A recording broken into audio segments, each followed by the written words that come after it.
Hey, true advocates, it's me, Eric Carter-Landin, and today I am back with part 2 of the Isol8ed series, the Zachariah, Juwaun, Shorty story.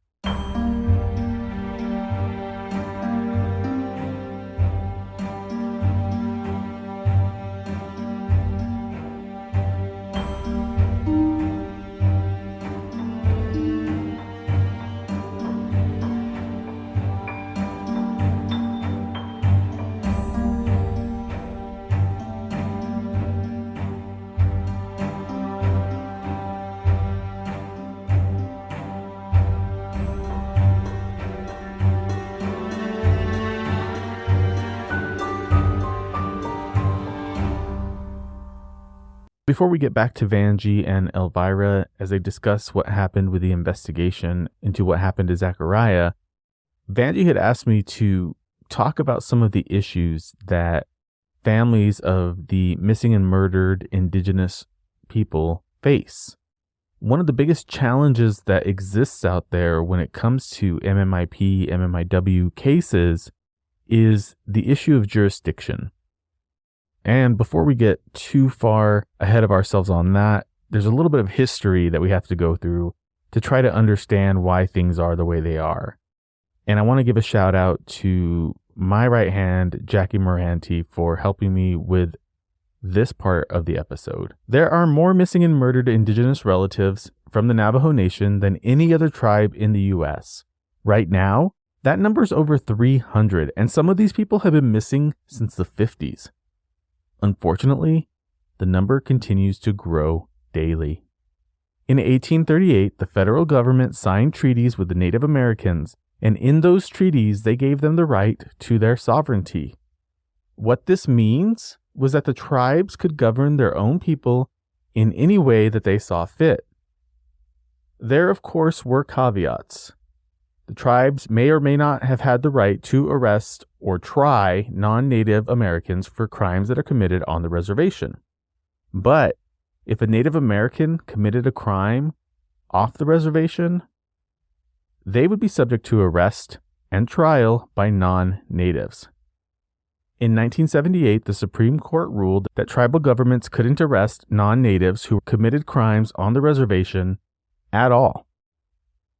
This became known as the Oliphant Decision. Mark David Oliphant was arrested by tribal authorities during Squamish's annual Chief Seattle Days celebration.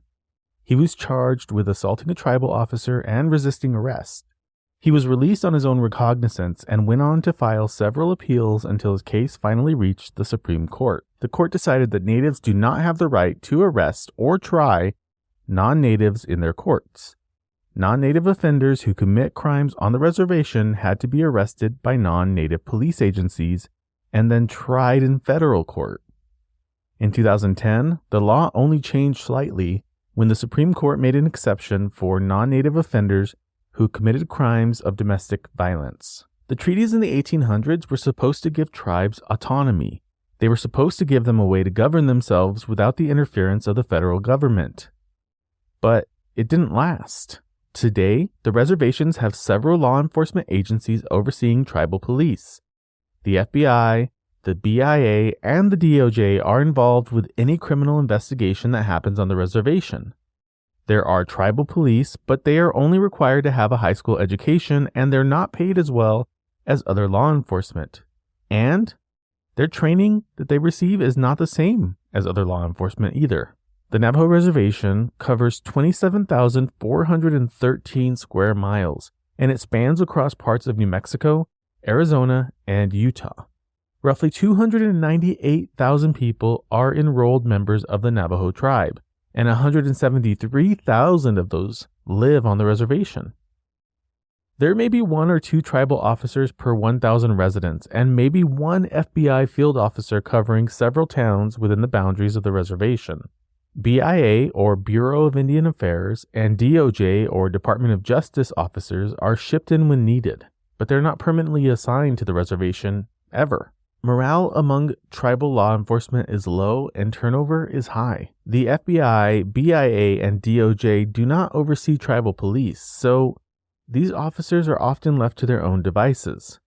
They can do or say anything that they want. And because of this, there's a lack of investigative integrity and sometimes abuse of power, as well as a lack of compassion among the officers serving in some of these agencies. When someone goes missing on the reservation, they are reported to tribal police. The agency is supposed to do an initial investigation.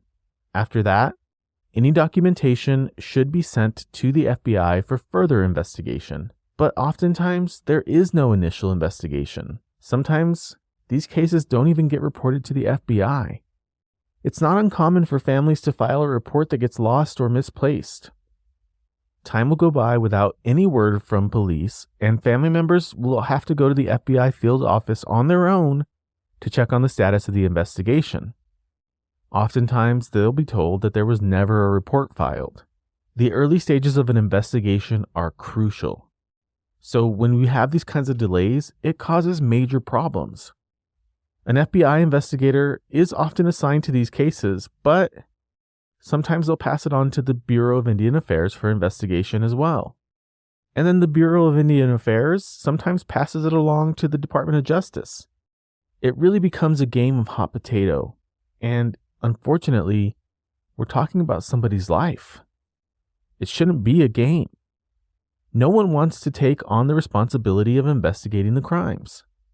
In the end, if there ever was any investigation, documents can be lost, evidence goes missing, leads sometimes aren't followed up on, and cases go cold.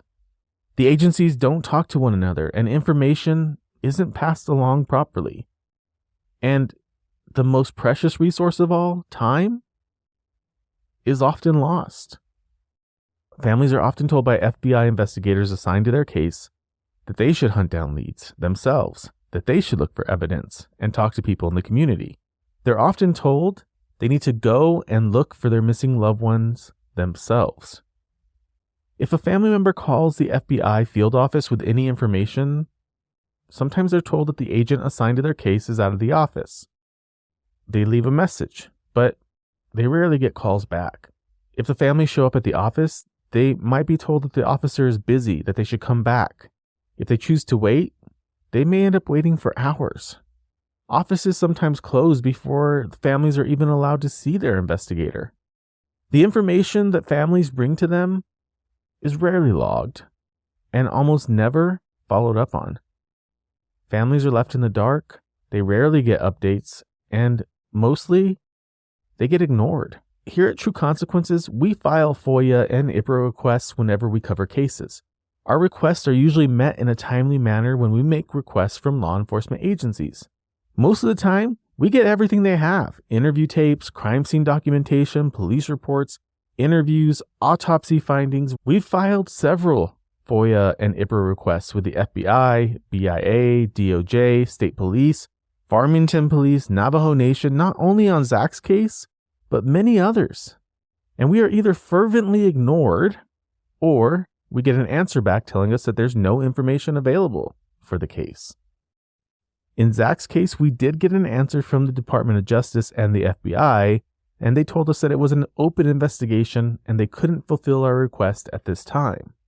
That was the only time we've ever gotten any answer at all on an MMIR case. We often wonder if they've lost the documentation, if evidence doesn't exist anymore, or if they simply don't want to investigate, so they don't want to talk with us about it. I can't imagine how the families feel. Sovereignty is a double-edged sword. It gives the tribes the right to their autonomy, but it also puts them on an island. If a member of the tribe goes missing off of the reservation, the initial investigation should go to the jurisdiction that the person went missing in. But instead, most of the time, these cases are also turned over to the FBI for investigation. And the cycle continues. And nothing changes. In this case, the problem isn't necessarily a jurisdictional issue, it's a race issue. Native American people are seen as expendable. No one wants to investigate their disappearance or murder. Native Americans are more prone to being arrested, abused, or killed by police than any other race. They're also less likely to have crimes against them investigated. It doesn't matter whether those crimes happen on the reservation or off. People can get away with murder on the reservation, and they know it. So it keeps happening. The Navajo Nation is one of the most dangerous reservations in the U.S. The murder rate is over double the national average at 18.8 per 100,000 people. The national average is 7.8 per 100,000 people. And no one is talking about it. It's estimated that only 1 in 3 of these murders ever gets solved. No one knows that the murder rate on the reservations are so high because the murder rate isn't included in the national average. The average murder rate for New Mexico is reported as 9.1 per 100,000 people. Now, we're going to go into what happened with the investigation. And a lot of this is very frustrating to listen to. My heart goes out to Zachariah's family because what they've had to endure has been complete injustice. And it's so frustrating to hear the things that happened in this investigation. This is one of the more frustrating cases I've covered. And the more I look into, and the more Jackie and I look into the missing and murdered Indigenous people, the more frustrating it is to see the way that families of victims and missing people from the Navajo Nation, the way they are treated, not just by local jurisdictions, but by the federal government. And not that this is new, but the fact is, we don't hear about it. We don't hear about any of this. Let's go back to Vangie and let's listen to what she has to say about what happened with her son, Zachariah. I'll see you in the sun. When the skies are blue and every cloud is white, sometimes I get a feeling I cannot describe, like a hell of a high that left me traumatized. You should have never died, flying out the ride, leaving us behind. Now we're paying the price. Showing me the sign, telling me goodbye. Only the good die young, and I'll never know why. I'll never know why. I'll never know why. I'm thinking about the times, reminiscing, missing you, and the things we used to do. Yeah, we would laugh until we almost cried. We didn't worry about the future, cause we both stood by each other's side. Brothers for life, or could have been, I should say. But anyway, you should be here. Can you come back home? I'll see you in the sun before we disappear. I'll never know what I keep on running from. Another rainy day with clouds dark as gray. I'll see you in the sun when the sun's down bright on me. I'm closer to feeling your love. We'll be together again, and I'll see you in the sun. I'll see you in the sun.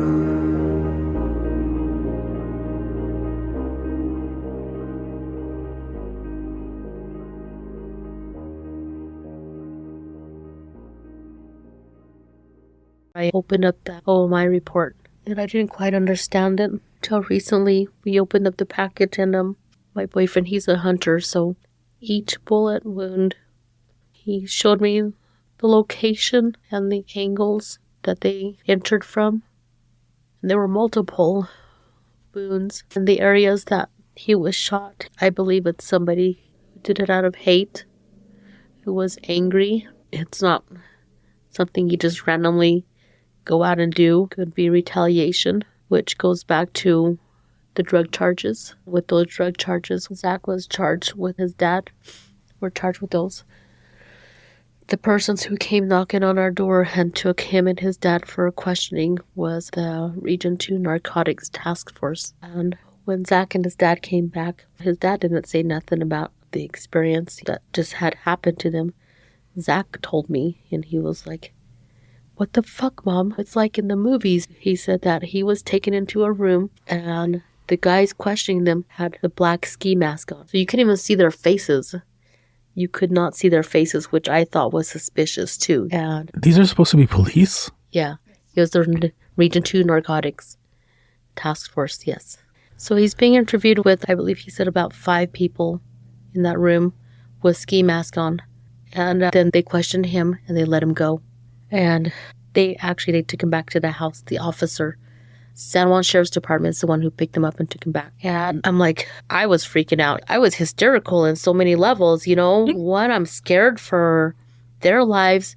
Second, I'm like going off on them like, this is why I fucking told you guys, cut this shit out. Now look what is happening. And so this whole time, they're being watched. Apparently, Zach had sold to an undercover cop. His dad drove him there. And so that's why they both end up with the charges. And for a few weeks, it was quiet. Zach was just looking over his back. And then next thing you know, I'm at work and Zach is calling me. And that female friend, again, she was at the house. And Zach calls me. He's in a very low tone voice. He's, Mom, you know, the cops are here. Region 2's here again. He's like, what do I do? I was like, answer the fucking door, Zach. They're going to knock the door down. And he's, I don't want to. They're going to take me. I was like, Juwaun, just answer the door. So he answers the door. He had his whites ready to go for jail, and they wouldn't let him take it. And he had his ID. He had his phone. And they took him out to the driveway, is what he said. They took him out to the driveway. And they were patting him down, questioning him. They patted him down and they put him in the truck and they took him. They had forgotten the phone and his ID on the hood of the vehicle and they took him. They took him to the San Juan County jail to book him, or to the Sheriff's Department. And from there, Sheriff's Department took him, and that must have happened because I rushed back and I missed the whole thing. He was gone by then. Region 2 narcotics was still hanging around the house. They weren't inside my yard because it's a private property. They were in the back where the dirt road was, just searching back and forth, just searching. And I had no idea what they were looking for. I was on the inside. And I went to the backyard and I asked him, I was like, can I help you guys? Finally I asked him. His dad was inside. He was afraid. Yeah. And so I asked them, could I help you guys? What are you guys looking for? And they said nothing. And they got in the trucks. They went down the dirt road to where the mailbox was. And they regrouped over there. There was at least 2 or 3 vehicles. They regrouped there. They were talking. And I have a little video clip of it. And so I got out and I started looking back and forth, wondering what they were looking for. So they were looking for his phone, which was never found. I found his ID on the road. They had driven over the ID, so it had all those holes in it from the rocks. But they never found his phone. So I'm pretty sure they lost it, maybe going to the Sheriff's Department or whatever for information Zach had on that phone. They never had access to it. After that, because they've been keeping an eye on him for a while, obviously. After that, I didn't know what we were up against. I bought myself a gun under my name to protect my family. Didn't let Zach out of my sight. He didn't leave the house. He honestly didn't leave the house. People would come, they'd visit him there. I'm always making my presence known. I'd go out, seeing who his friends were, seeing what they were doing, and tell them right out, that shit ain't happening here. Take it somewhere else. And one of them got in contact with Zach, Region 2 Narcotics, and told him that the charges would be lessened if he could bring in some people. And they must have scared the shit out of him because he agreed to do it. And I told him not to. And Zach is pretty open with me. He tells me what's going on, things that he did.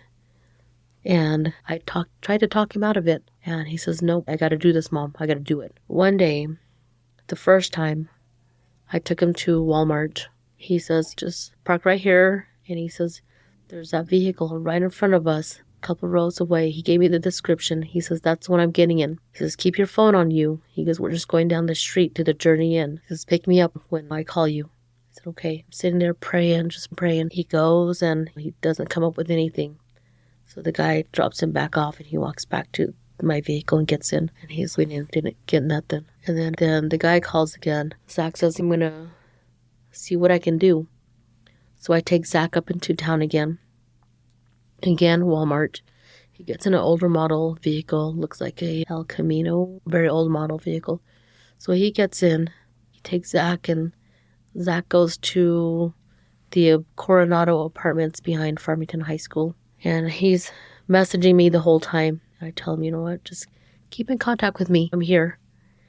I'm freaking out. And so Zach goes in, meets up with some guys up there, up in that room. There's at least 3 big-time drug dealers up in that room. And Zach is keeping in contact with the agent downstairs, who's just down waiting in the parking lot or whatever.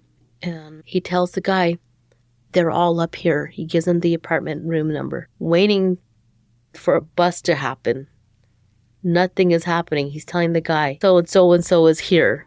Nothing is happening. While they weren't looking, he stuck it in his sock. And he gets out of there. He goes back to the agent, gets pissed off because he pats Zach down and sees the needle still full. The syringe is full.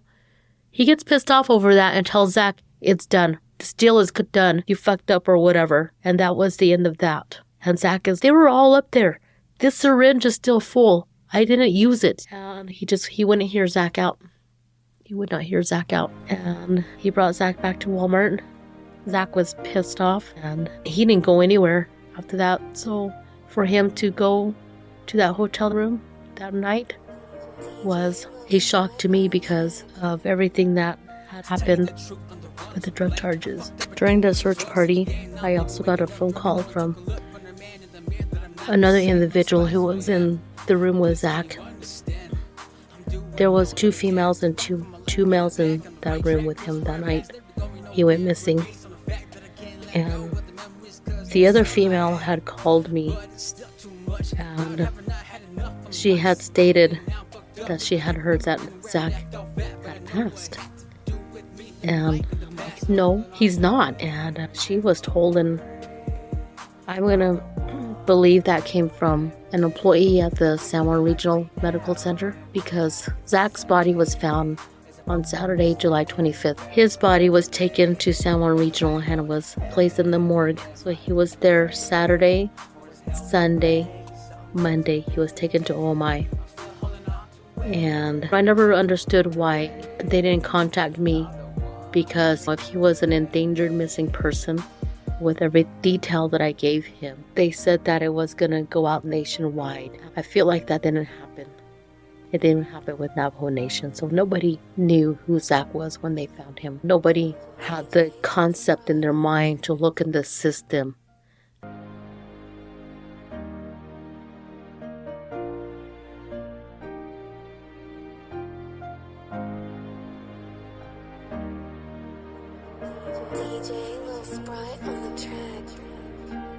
To tell you the truth, I'm the one to blame. I fucked up by doing drugs again. Now I'm even waking up drunk. I don't took a look from the man in the mirror that I'm not the same. I despise who I am. Please, can you understand? I'm doing all that I can to fight for my life and get it back on the right track. Cause where I'm at's never going nowhere. And based on the fact that I can't let go of the memories, cause that's all I have. But it's still too much. God, haven't I had enough? I'm isolated and now I'm fucked up. I can't remember where I left off at, but I know what had to do with me living life in the past. So holding on to every memory, all the ones that were with me. I take a look at life right now, and what I can see is a broken, distant family. If I go to heaven, then am I free? Or is hell the place I'm meant to be? I'm still holding on to every memory, all the ones that were with me.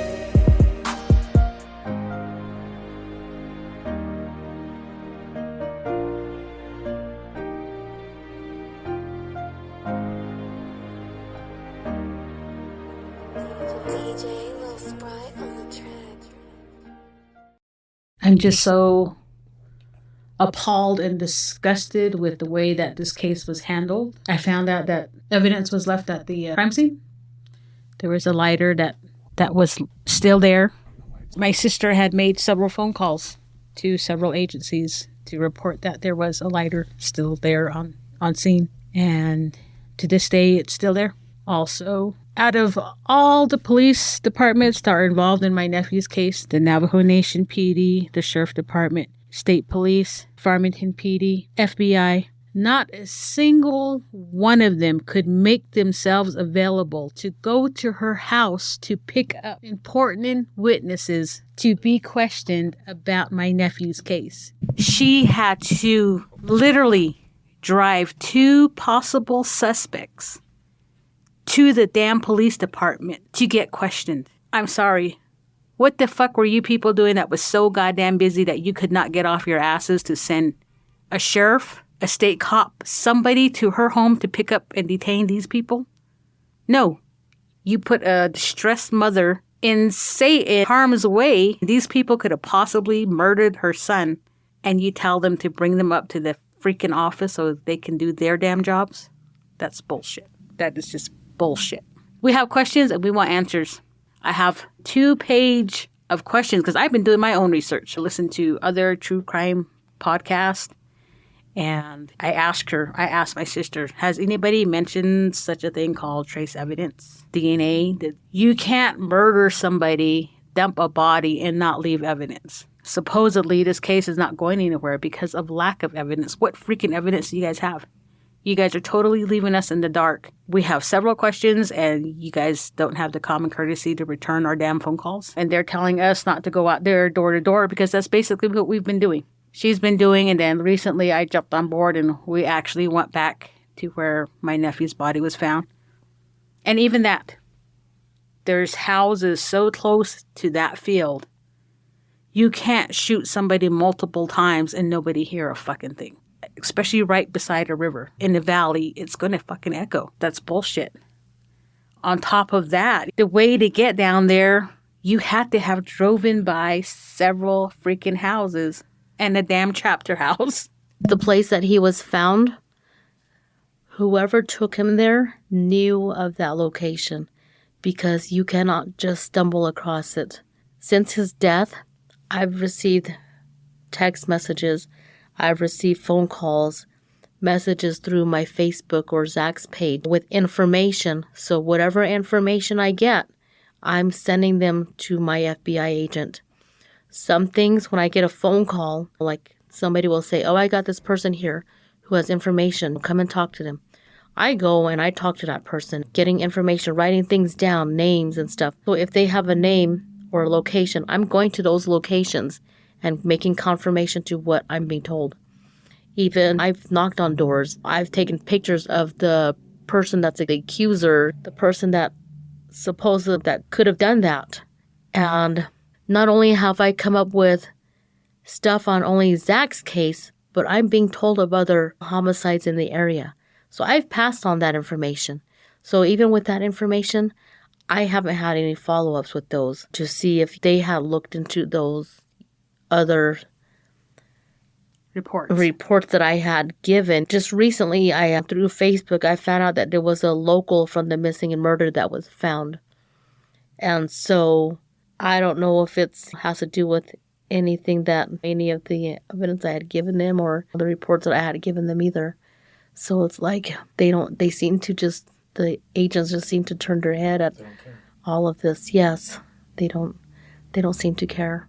I really feel that Zach, not only is it racial profiling, but I think he also got profiled because of his past, and that is why the cops don't give two shits about this case. And because of the possible law enforcement could be involved. I'm starting to think that, because why else would you not be looking for a killer or even trying to pursue the case if you didn't have shit to hide? That's literally where my mind is going now.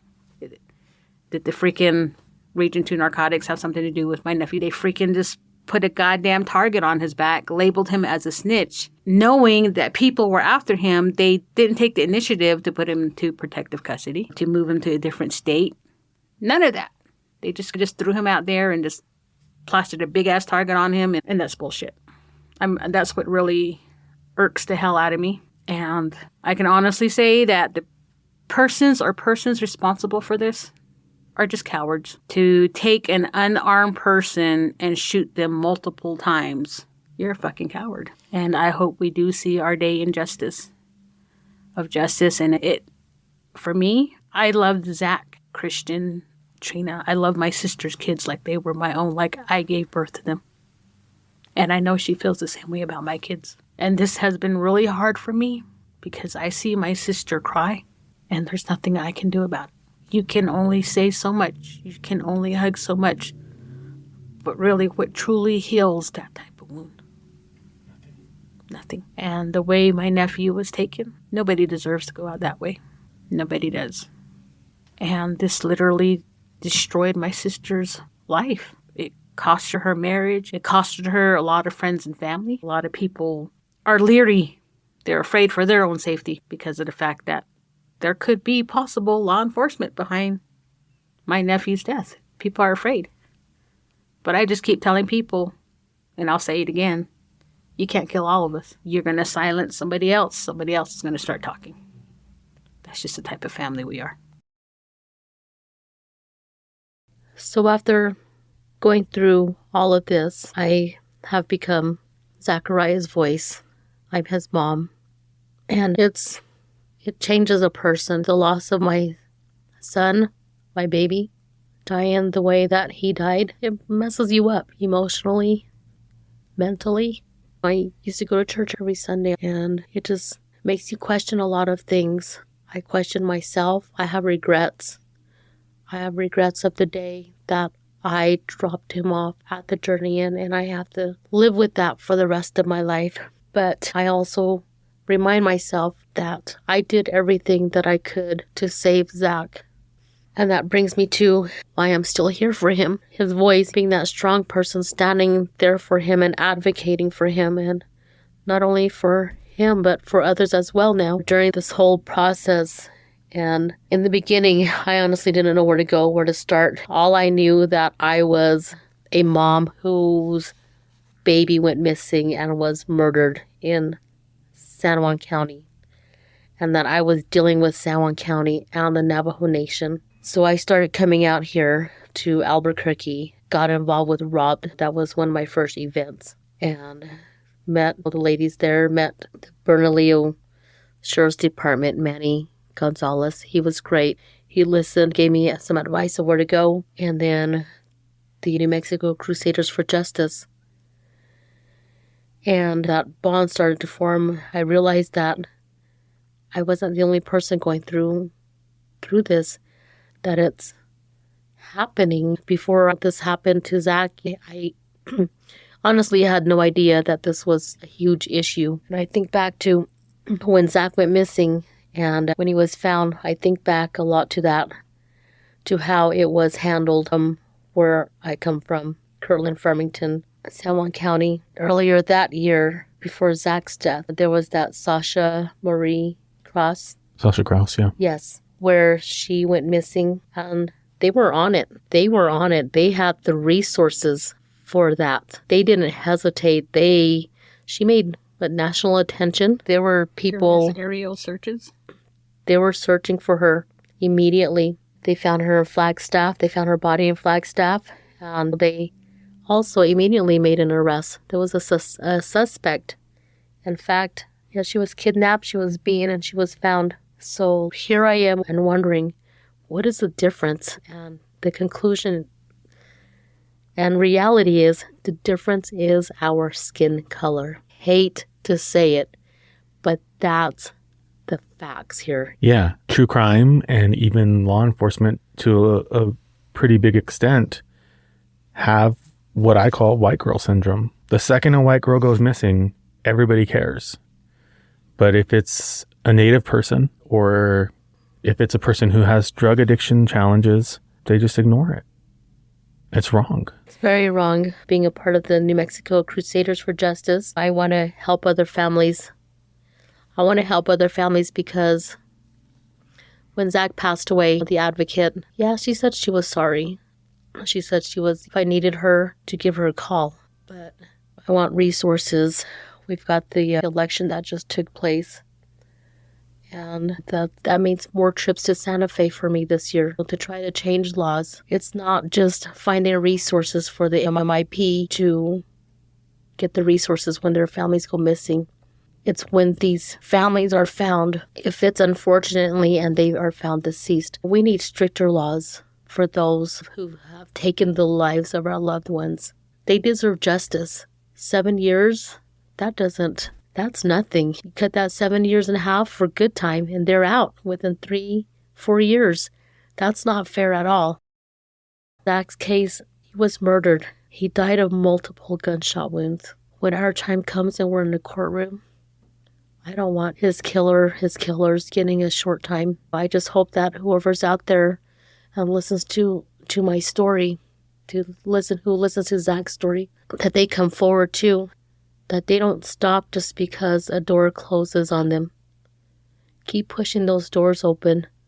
Don't take no for an answer. Your child's life was taken. Keep fighting for them. I believe that there are powers in numbers as well. And the more people that come together, the more people are going to start listening. It's hard to be ignored when you have a group of people that are unified. And at one time I was standing alone. Slowly my numbers are building. All of my listeners and myself and Jackie, we're with you. Whatever you need. Thank you. You want me to go to Farmington? I will be there. Thank you. That means a lot to me. Just keep getting Zach's story out. Yeah. Because I don't want Zach to be forgotten. Zach was a good kid. He had a daughter. He was her everything, just as she was his. Is there anything my listeners can do to help you? Share the story. If you hear something, say something. Just holidays are the toughest. Anniversaries are hard, not only for myself, but for others out there. Just reach out and just continue to support one another. If people know anything about what happened, who should they call? Call the FBI. I am Zach's mom, and I am his voice. And I will continue to fight for him. And Zachariah, with every breath, I miss you. And I love you so much. I love you, my baby. Thanks for listening to this episode. All of the music on today's episode was created by the victim, Zachariah, Juwaun, Shorty. If you have any information related to the murder of Zachariah, Juwaun, Shorty, please call the FBI.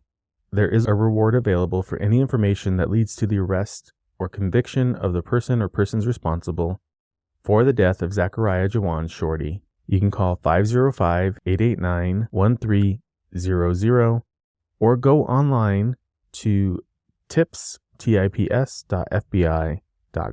Thanks for listening and stay safe. I hate it when you lie. I hate it when you make me laugh. Even worse when you make me cry. I hate it when you're not around and the fact that you didn't call. But mostly I hate the way I don't hate you. Not even close. Not even a little bit. Not even at all. Fuck! Alright, I get it, I ain't shit. All they ever do is drugs and grieve about my brother Chris. Damn, but until you lose your brother like I have, you'll never understand my addiction. Cause I'm missing my bro Christian. I'm just wishing he was still living instead of getting killed and being injected out the ride. Why did you wear your seatbelt, man? Maybe if you did, you'd still be here alive. And not only that, but why drive drunk? I hope you thought of us before you wrecked. Cause that's what I fucked up to up and leave me to be alone with no one but God to blame. He took you from me, I hate him. And my life now, I hate him. Killing myself inside and no one can save it. All that praying about my pain and isolation, nothing but time being wasted. I hate it whenever people talk about you and how you should have made it. Should have made it. Should have made it.